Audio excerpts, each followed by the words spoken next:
Bonjour, bienvenue à la Foire des Châteaux et au journal de la Foire des Châteaux. Aujourd'hui, j'ai envie de me promener vers Reims. Pourquoi?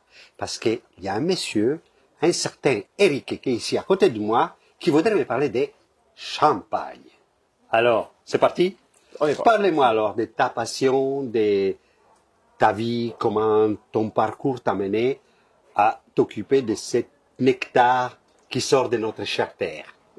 Alors moi, je me suis installé il y a quelques temps, en 2002, et j'ai suivi mes parents, mes grands-parents, mes arrière-grands-parents. Ça fait 4 générations qu'on fait ça. Et puis je me suis vite rendu compte que j'étais dans un endroit très sympathique. Et puis voilà, je suis né dans la terre, donc on a toujours travaillé les vignes. On a fait du champagne depuis 3 générations. Et puis voilà, mes parents et mes grands-parents m'ont vraiment donné envie de travailler à la vigne. Donc, depuis un certain temps, tu prends tes bouteilles, tu les charges dans ton camion et tu arrives à la Foire des Châteaux. Voilà, c'est ça. Mais en fait, c'est de petits salons, petites choses beaucoup plus petites que la Foire de Château. J'ai fait des rencontres, on m'a parlé de la foire et le monde de l'Antiquité. Moi, j'aime bien aussi faire des salons qui sont en dehors des salons des vins. Donc le monde de l'Antiquité m'a beaucoup plu. Je fais la même chose avec les artistes contemporains. Et je suis arrivé à Château en 2015, fin d'année 2015, pour la 2e session de l'année. Et depuis 2015, je suis jamais reparti.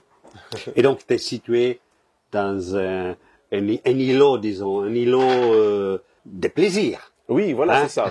En fait, j'ai pas l'impression de travailler.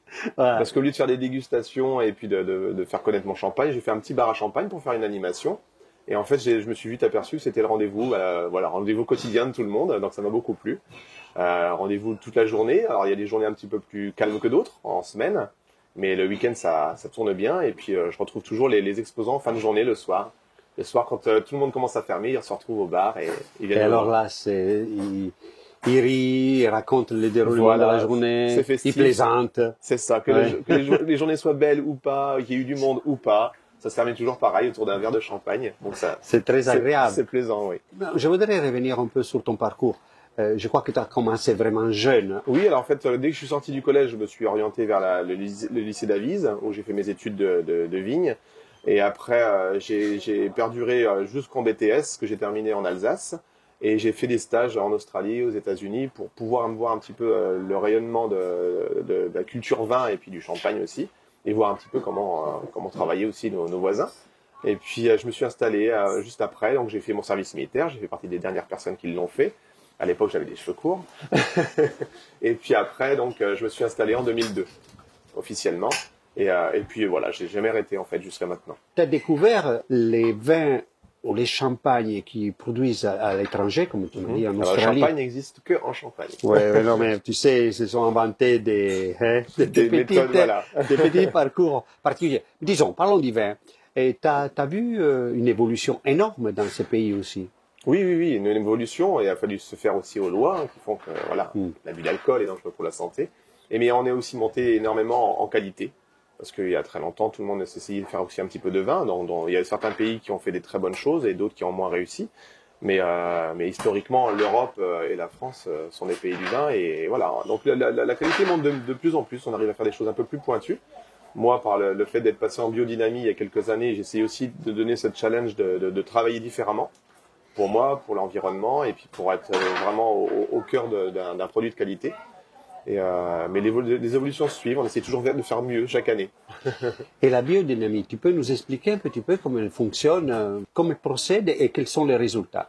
Alors la biodynamie, pour faire très court, parce que c'est quelque chose qui peut prendre des heures à expliquer, on travaille un peu avec les astres, mais c'est pas primordial, mais on travaille un peu avec les astres, et on essaie de soigner les plantes par les plantes, avec des tisanes, des décoctions, des choses comme ça, pour éviter d'avoir à y mettre des produits de synthèse.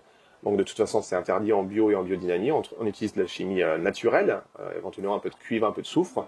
Mais on essaye de faire en sorte de pouvoir protéger la vigne et voilà, de prendre soin du vivant, que ce soit de la terre, du pied de vigne et de tout ce qui l'entoure, et d'essayer d'apporter un petit peu de touche animale, des fois aussi dans les vignes, planter des arbres, de faire des choses comme ça pour rester vraiment très très proche de la nature.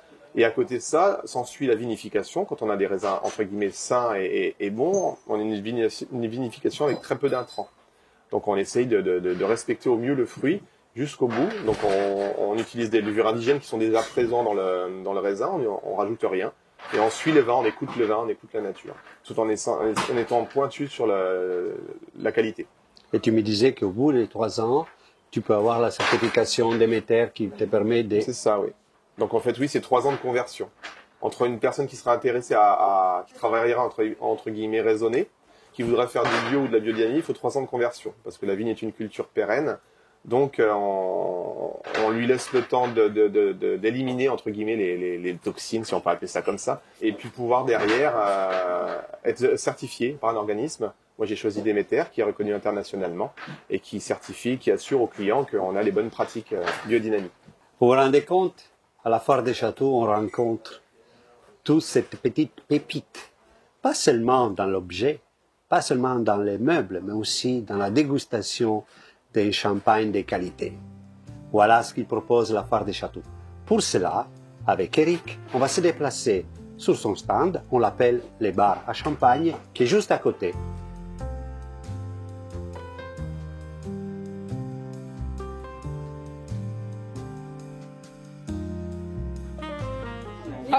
Voilà. Donc, c'est bien ça. c'est pas l'ambiance, c'est ça. C'est ça. Voilà pourquoi les bars à champagne existent aussi. Exactement, c'est surtout pour les fins de soirée. C'est la vie des châteaux. Et après, bon, on a des personnages, on les connaît déjà, on est déjà interviewés. Exactement. Et toi, tu restes jusqu'à la fermeture? Oui, même après la fermeture souvent. Ah oui? Souvent. Le soleil se couche, les rideaux se ferment et le bar est toujours ouvert. Est-ce que je vous sers un verre? Alors, 2 doigts. Oui. Parce que je dois les goûter. Vous voulez pas un verre avant? Oui, allez.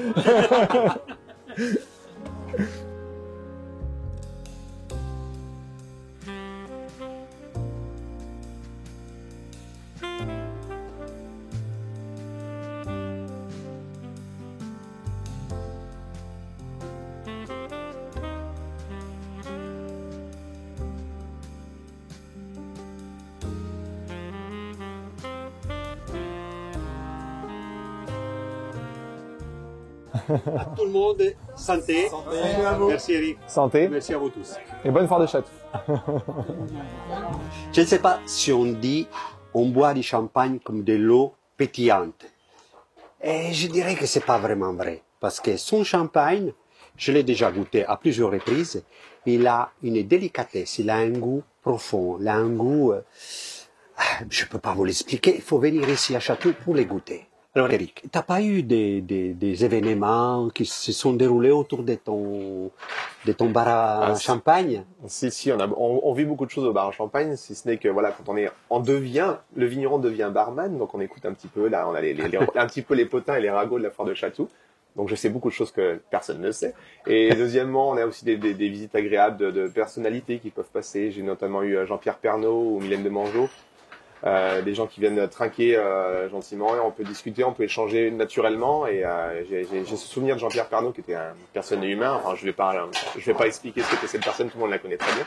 Et c'était avec grande fierté que j'ai parlé de mon produit à quelqu'un qui respecte énormément la France et ses terroirs. Oui, je me souviens de ces émissions qui étaient très, très, très belles et on voyageait. Donc, avec toi, on voyage aussi, quelque part. Un petit peu, oui. Hein? Bon, je suis très content de t'avoir reçu ici. C'est réciproque, merci. Journal de la foire. Ben, nous, on se revoit très bientôt. Alors, n'oubliez pas de vous abonner à la chaîne. Allez, ciao! Au revoir.